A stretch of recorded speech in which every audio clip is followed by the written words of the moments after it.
ଜୟ ଜଗନ୍ନାଥ ସାଙ୍ଗମାନେ। ରଜ ଗଲା ପରେ ମୁଁ ଆଜି ଆସିଛି ମଟନ୍ ପାଇଁ, ଯେହେତୁ ଆଜି ବୁଧବାର ଆଉ ଆମ ଘରେ ଆଜି ଆଇଁଷ ପଶିବ।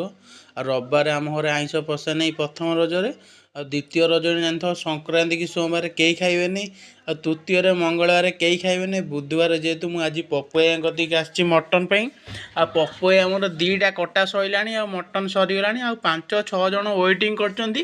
ଆଉ 3 ନମ୍ବରରେ ପଡ଼ିବ କି ନାହିଁ ପାଳି ମୋର, 4 ନମ୍ବରରେ କମ୍ପଲସରି ନେଇକି ଯିବି, ମୁଁ ୱେଟ୍ କରିଛି। ଆଉ ପପୁ ଭାଇ ଏଠି କାଟୁଛନ୍ତି ମଟନ।